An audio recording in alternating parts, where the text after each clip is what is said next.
kita akan lanjut pada part 2. Tadi di awal di part 1 sudah ada contoh kurva permintaan. Nah, kita akan jelaskan bagaimana membuat kurva permintaan. Cara membuat kurva permintaan sama seperti membuat kurva yang lain. Yang pertama adalah kita membuat dua buah garis tegak, lurus, kemudian kita berikan nama untuk masing-masing sumbu vertikal kita berikan nama P,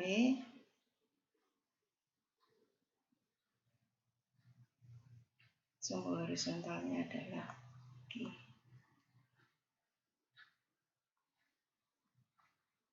Kemudian kita buat skala pada masing-masing sumbu.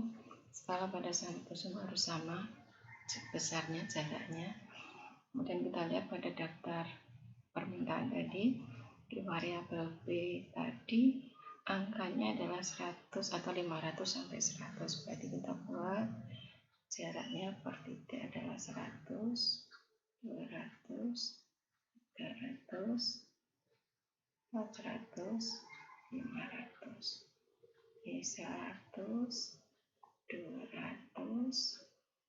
300, 400, dan di sini 500. Kemudian di sumbu horizontal jumlah yang diminta angkanya berkisar 200 sampai 1300. Di masing-masing titik bisa kita buat untuk jarak 200, 400, 600, 800, 1000, 1200, 1400.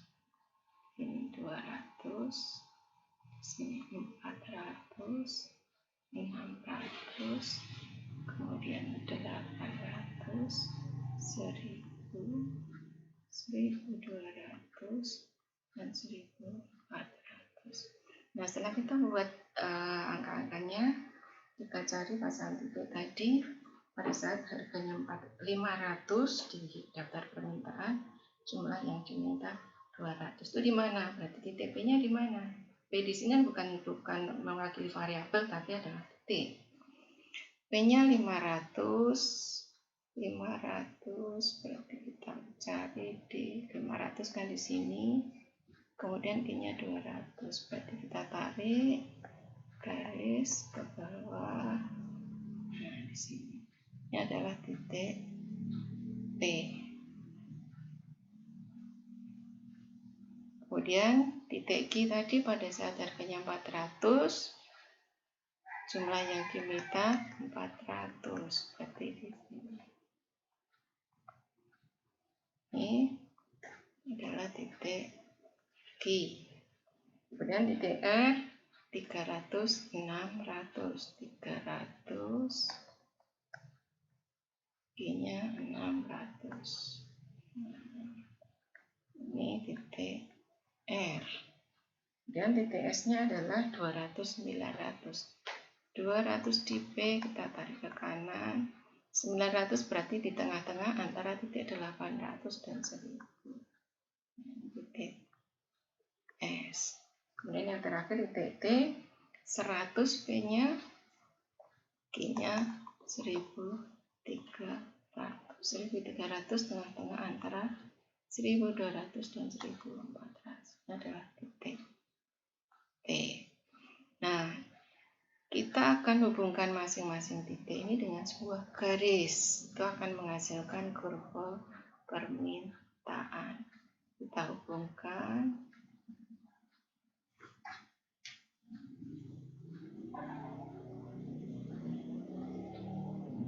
Nah, ini adalah kurva permintaan, disingkat D. D itu singkatan dari demand.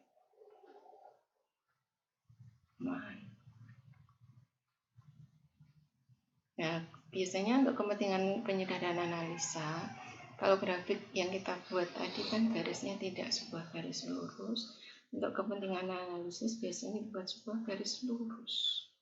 Ini,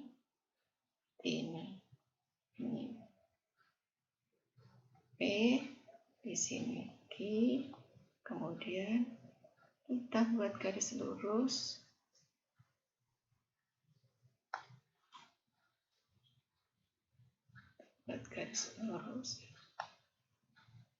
Yang turun dari kiri atas kanan bawah ini bentuk kurva permintaan. Itu cara membuat kurva permintaan. Kalau Anda di rumah bisa menggunakan penggaris, grafiknya akan lebih bagus. Kemudian ada juga istilah dalam permintaan itu dibedakan antara permintaan perseorangan dan permintaan pasar. Permintaan perseorangan itu bukan permintaan yang dilakukan oleh individu atau seseorang.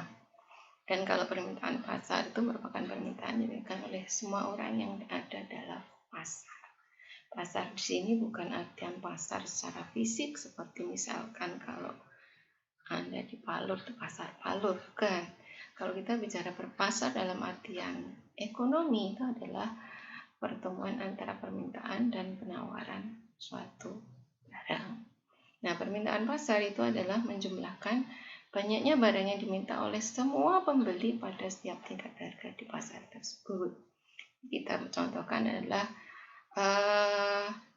ada permintaan buku tulis, berarti pasarnya adalah pasar buku tulis. Kemudian diasumsikan ada 2 pembeli dalam pasar tersebut, sehingga kalau dilihat ada, ini pembelinya ada Ani dan Ali. Permintaan pasarnya merupakan penjumlahan antara permintaan yang dilakukan oleh Ani dan Ali. Kemudian kita bicara harga barang lain, faktor berikutnya tadi. Harga barang lain ini tentu saja yang ada kaitannya dengan barang yang akan dibeli atau diminta. Nah, hubungan antara satu barang dengan barang lain itu bisa dikelompokkan menjadi 3, yakni barang pengganti atau substitusi, kemudian barang pelengkap, dan yang ketiga adalah barang netral. Apa itu barang pengganti? Barang pengganti itu barang yang dapat menggantikan barang lain. Apa yang digantikan? Fungsinya. Jadi fungsi suatu barang bisa digantikan oleh barang yang lain, maka 2 barang tersebut sifatnya adalah saling menggantikan, atau istilah lainnya adalah substitusi. Dalam slide ini adalah contohnya kopi digantikan dengan sirup, atau kopi digantikan dengan teh, atau dibalik, teh digantikan dengan kopi, karena fungsinya saling menggantikan. Kemudian yang kedua adalah barang pelengkap. Apa itu barang pelengkap? Jadi barang pelengkap itu adalah apabila barang itu digunakan bersamaan dengan barang lain. Jadi fungsinya itu saling melengkapi. Kalau barang pengganti tadi fungsinya saling menggantikan. Kalau barang pelengkap itu fungsinya saling melengkapi. Contoh, kalau Anda minum teh, kalau yang tidak diet gula pasti menginginkan gula. Kopi juga kopi dengan gula. Dan yang berikutnya barang netral. Namanya saja netral, berarti dia tidak mempunyai hubungan. Dua barang itu permintaannya tidak saling berkait. Jadi permintaan barang yang satu tidak mempengaruhi permintaan untuk barang yang lain. Itu barang netral. Kemudian berikutnya adalah pendapatan. Seperti kita ketahui bahwa pendapatan itu sangat berpengaruh terhadap permintaan satu barang. Nah, berkaitan dengan pendapatan, terkait dengan sifat perubahannya di dalam permintaan suatu barang, itu ada dikelompokkan menjadi 4, yakni barang inferior, kemudian barang esensial, barang normal, dan barang mewah. Terkait dengan 4 kelompok barang ini, yang menarik adalah yang pertama, barang inferior. Jadi kalau secara umum, kalau pendapatan seseorang itu naik, maka permintaannya akan naik. Tapi khusus untuk barang inferior itu kalau pendapatannya naik, permintaannya justru malah turun.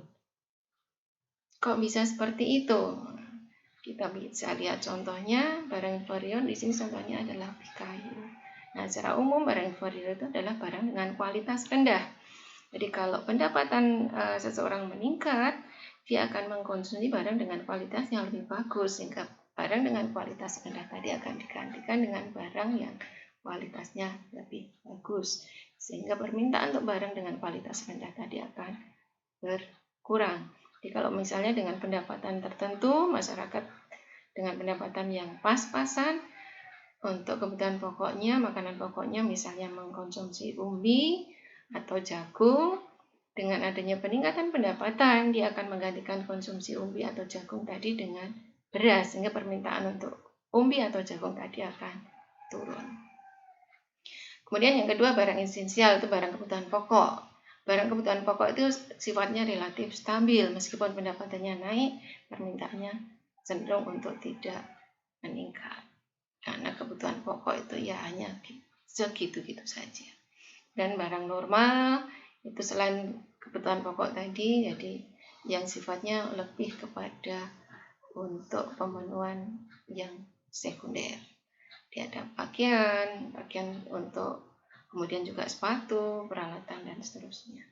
Dan barang-barang normal itu kalau pendapatannya naik, dia akan cenderung permintaannya juga akan naik. Jadi barang normal itu kalau esensialnya sudah tercukupi, dia akan mikir untuk barang yang lain. Kemudian barang mewah, namanya aja mewah, berarti pendapatan atau barang yang diminta oleh mereka yang punya golongan pendapatan tinggi. Kalau pendapatannya semakin tinggi, dia akan memikirkan untuk membeli barang-barang mewah, mobil misalkan, perhiasan, dan seterusnya. Kemudian jarak distribusi pendapatan itu juga berpengaruh. Jadi ini berikan contoh, kalau ada pungutan pajak terhadap orang-orang kaya dan mengalokasikan hasil pajak ini untuk menaikkan pendapatan pekerja yang gajinya rendah, otomatis corak distribusinya akan berubah.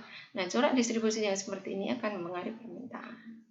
Jadi kalau tadi pendapatannya rendah, dengan adanya tambahan pendapatan dari adanya alokasi pajak tadi, dia akan meningkatkan permintaannya. Jadi kalau tadi bisa diberikan contoh lebih lanjut, karena untuk pendapatan tinggi orang kaya diberikan pajak, dia akan permintaan terhadap mobil mewah bisa akan berkurang. Kemudian alokasinya tadi diberikan kepada pekerja dengan gaji rendah, maka bisa meningkatkan permintaan terhadap barang dari pekerja yang gajinya rendah. Contohnya adalah harga rumah. Di umumnya mungkin belum punya rumah, dengan adanya alokasi pendapatan tadi, dia akan memikirkan untuk memberikan rumah dengan harga yang murah atau rumah subsidi. Kemudian selera atau cita rasa.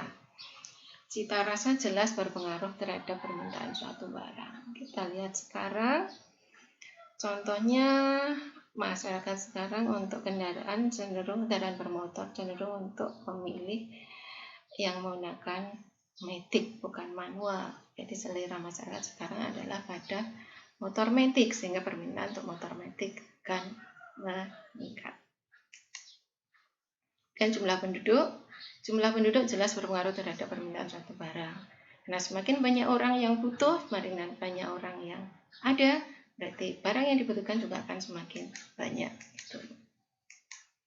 Kemudian ekspektasi tentang masa depan. Ekspektasi itu adalah ramalan atau harapan tentang apa yang akan terjadi di masa depan.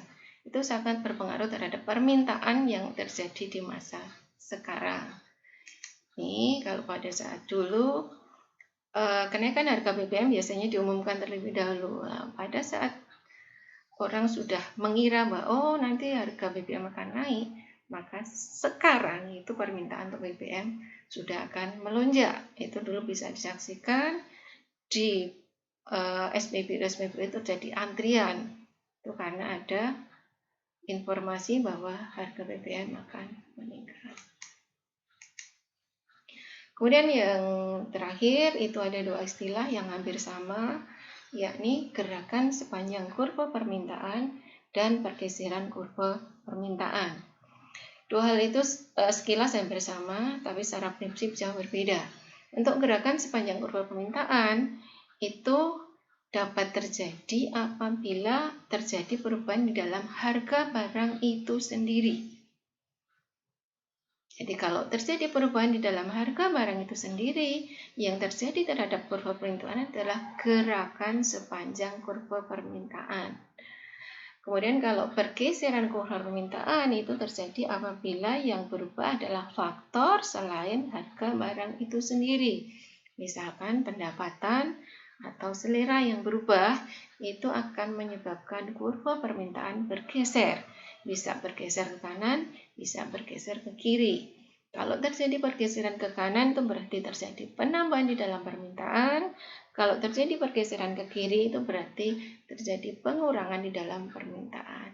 Nah, kemudian penjelasan secara grafik seperti ini. Yang di sebelah kiri itu adalah gerakan sepanjang kurva permintaan. Jadi hanya bergerak aja dari satu titik ke titik yang lain sepanjang kurva permintaan. Itu namanya gerakan sepanjang kurva permintaan.